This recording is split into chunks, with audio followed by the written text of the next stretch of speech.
Bukod sa Pilipinas, ano ang bansang pinakamaraming beses na naming napuntahan? Walang iba kundi Japan! And in celebration of the 10th year since our first trip to the land of the rising sun, we're counting down our 10 na pinaka hindi namin malilimutang moments so far. Good and bad, heartwarming and embarrassing, and sometimes a little bit terrifying.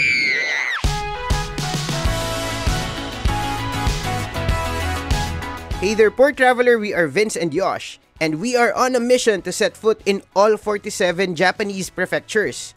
Pero wait, before we begin, pa-subscribe naman to this channel kung hindi mo pa nagagawa and pa-click na rin ang bell icon next to it so you're notified whenever we have new travel videos. If you're watching this on Facebook, konting kembot na lang 1 million followers na tayo, so like and follow this page na rin.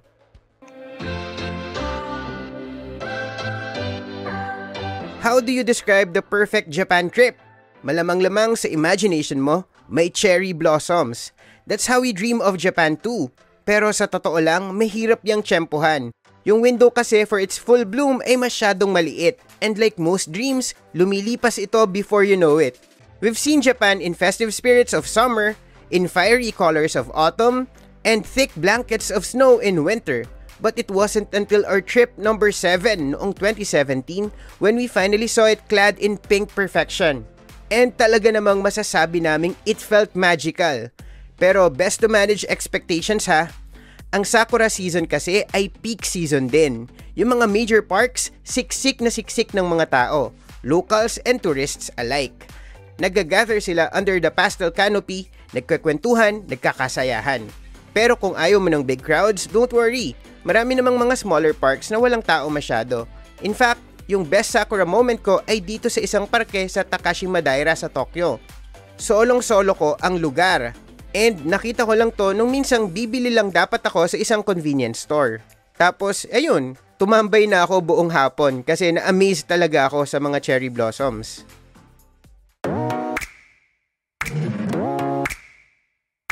Sa lahat ng mga prefectures or probinsya ng Japan, Tottori ang least populated or may pinakakaunting tao. And hindi rin ito ganun kasikat kahit sa mga domestic tourists.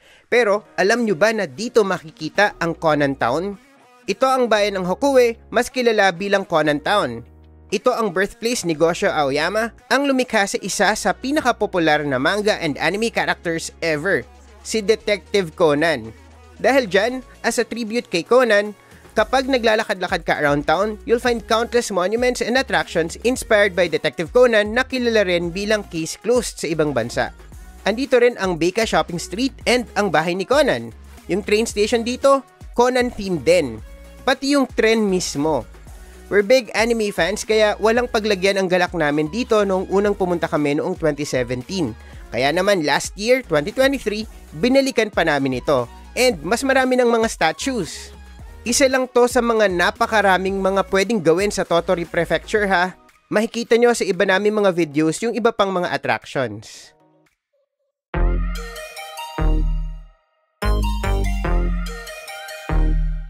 Sa Japan din ako unang nakapag-ski. And hindi sa kung saan lang ha. Dito ko ito na-experience sa isang snow resort sa Yamanashi sa may paanan ng Mount Fuji. Oh, diba? Power! Mount Fuji ang unang ski experience. View pa lang mula dito, one for the books na naging mas memorable pa kasi dito ako unang nakakita and nakahawak ng snow. Hindi pa kami YouTuber nun, kaya wala pa kami masyadong videos. So pagpasensyahan nyo na lang muna itong mga still photos. Dito rin ako unang nag-try matutong mag-ski. Ang keyword dyan ay mag-try. Try lang. Wala kasi akong pera nun na pambayad sa instructor. So nag-rent na lang ako ng ski and sinubukang i-apply ang mga natutunan ko sa YouTube. Pero wag nyo akong gayahin, Diyos ko. Ang hirap. Nakailang bagsak ako hanggang sa dumilim na and awa ng Diyos, hindi pa rin ako natuto. May 1 point pa nga na muntik na akong dumire-diretso sa puno. Kung nagkataon, hindi lang bukol ang aabutin ko. Japan ang pinaka-seismically active na bansa sa mundo. Ibig sabihin, madalas lumindol. And totoo nga, every single time na nasa Tokyo ako, laging may pagyanig. May hina lang naman pero ramdam. Pero nang lumaon, even I got used to it. Pero may one time na parang, teka, iba na yata to. Nasa Tokyo kami noon to represent the Philippines sa isang content creator summit and doon nila kami chinek-in sa isang high-rise hotel. Nang biglang umuga-uga ang paligid. Akala ko noon parang nahihilo lang ako pero lumilindol na pala talaga. 7.4 ang magnitude and sa Fukushima ang epicenter. Pero ramdam na ramdam sa Tokyo.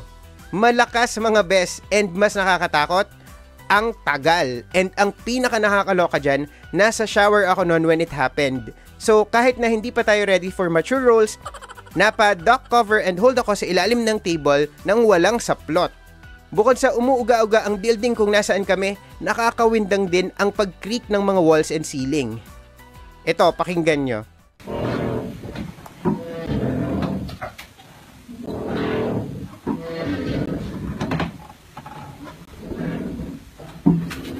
Yes, mas nagka-time pa ako mag-video kaysa magsalawal. Pero ang nasa isip ko nun, Diyos ko Lord, ayokong mamatay ng hubo, no? Thank God, everyone was safe.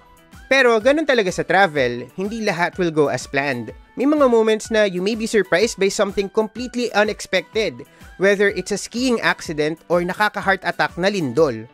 Pero hindi lang mga life-threatening situations ang dapat na alerto tayo.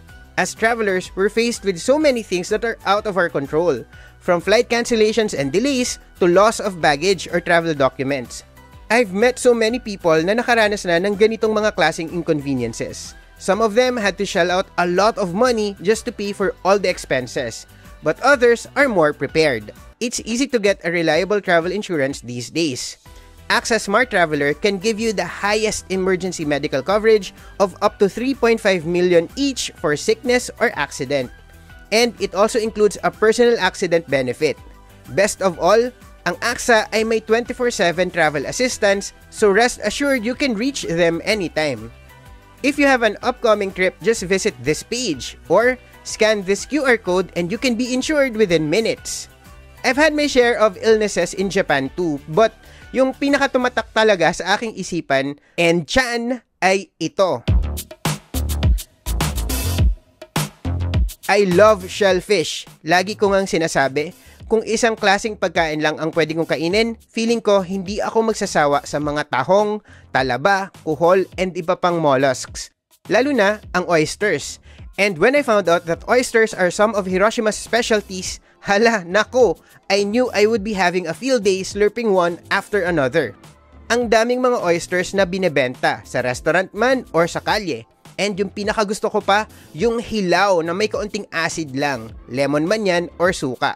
Pero mukhang nasobrahan yata ako kasi nung pauwi pa lang kami, galit na galit sa akin ang tiyan ko and parang gusto niyang sirain ang buhay ko sa labis na kahihiyan. Grabe, parang may revolusyon sa loob ko. Ang layo pa ng Miyajima sa pinagsestiyan namin sa Saijo. May mahabang lakad pa, tapos ferry, tapos train, tapos mahabang lakad ulit. Wala namang nangyaring nakakahiya, but let's just say na noong araw na yon, I have seen all possible configurations of Japanese public toilets. Lahat yata ng makita kong CR, tinry ko. Buti na lang malinis yung mga public restrooms sa Japan and yung iba nga may music. And hindi lang natigil sa araw na yun ha, medyo extended yung pagdurusa ko. Hindi na ako naka-explore the next couple of days. Akala ko nga mao-hospital pa ako. So I think ang lesson dito is hinay-hinay lang tayo sa pagkain ng mga medyo sensitive na mga food. Kahit pa favorite mo pa siya.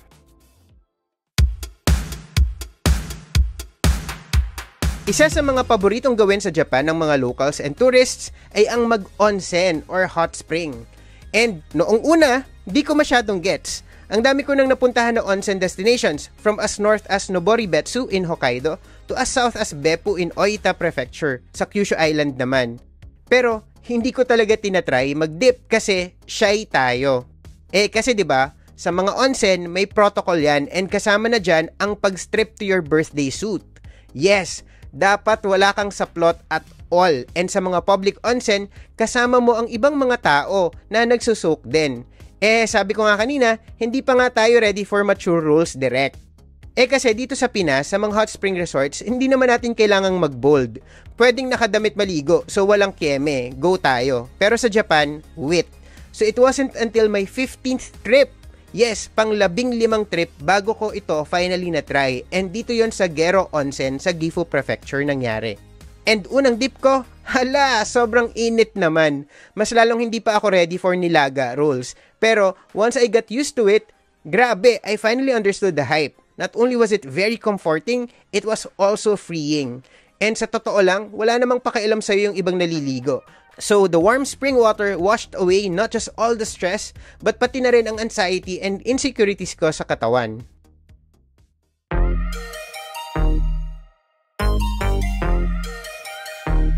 Mie Prefecture is best known for the grand winter illuminations of Nabano no Sato, the sacred grounds of Ise Shrine, and the ninja culture of Iga City. Yes, dito nagsimula ang mga ninja, and they are proud of it. May ninja train, ninja museum, and ninja statues everywhere. And napuntahan namin ang mga yan. But our most memorable moment in Mie was our meal with the freediving ladies of Toba City. Sila ang tinatawag na ama or sea women. In this part of Japan kasi, for over 2,000 years, ang mga lalaki ay mangingisda, while ang mga babae naman ay mga freedivers and humuhuli ng mga alimango and shellfish. Ayan na naman tayo sa mga shellfish. Sabi ko sa inyo, favorite ko talaga yan. So, itong mga ama divers ang sumisisid, nagpe-prepare and nagluluto ng mga oysters, talaba, abalone, and marami pang iba. Ihahanda nila yan sa harap mo, and minsan nagpe-perform din sila ng mga local na sayaw sa kanilang traditional na kasuotan. And kapag hindi mo maubos yung food, sasabihan ka nila basically ng, pinaghirapan ko si Sirin yan. Syempre hindi Tagalog, in Japanese. Pero ganun yung translation. Wala naman akong problema kasi favorite ko nga. Pero si Vince medyo ginigil trip ni na Lola. Ang hirap nilang tanggihan. Kaya naman nang inalok nila kami na cosplay, nahiya na rin kaming humindi. Hindi namin alam kung anong cosplay yung tinutukoy nila, pero umuo na lang kami. Kawaii.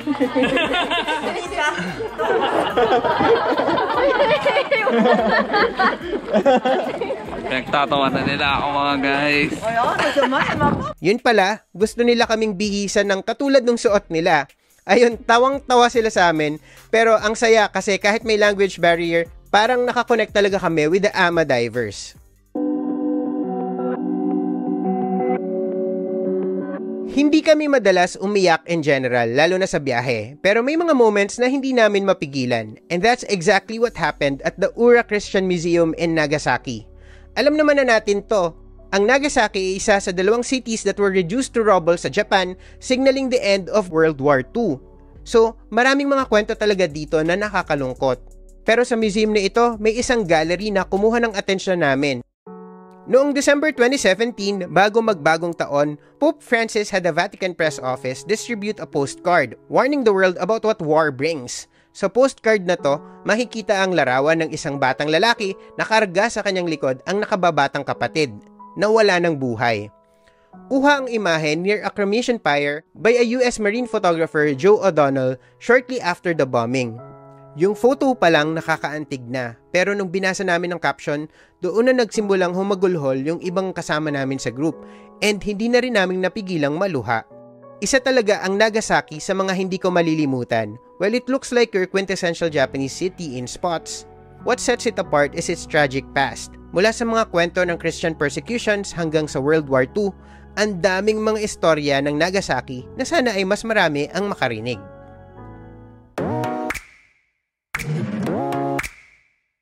Kasama ang Thailand and Italy, isa ang Japan sa mga paborito naming food destinations. And hindi na namin mabilang ang mga pagkakataong sobrang na-amaze kami sa mga kinakain namin dito.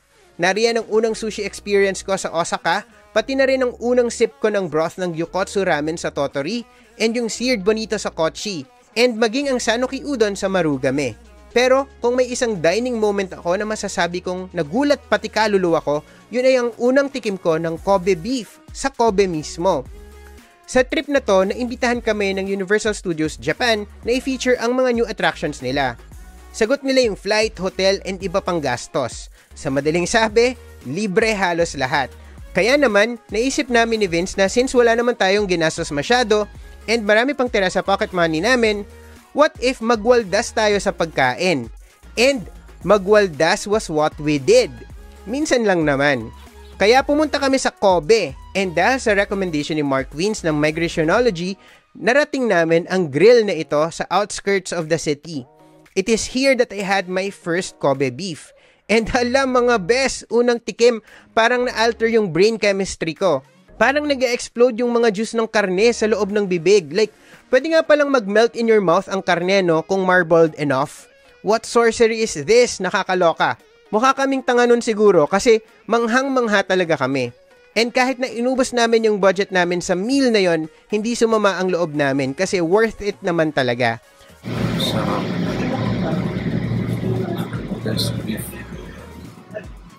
Yun nga lang, matagal-tagal pa siguro bago namin ulitin.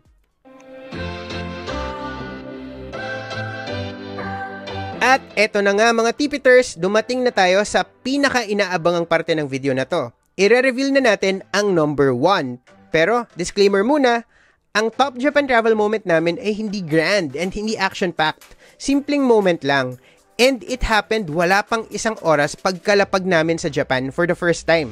2013, Kansai International Airport. Ito ang kauna-unahang trip namin sa Japan ever. Excited kami, pero dahil nga first time and hindi pa masyadong uso ang mga travel guides nun, medyo disoriented kami. After naming lumabas sa airport, tumawid kami sa train station sa tapat to get to the city center. Siguro overwhelmed kami nung pinasok namin yung train ticket sa machine sa gate, hindi namin kinuha sa other side.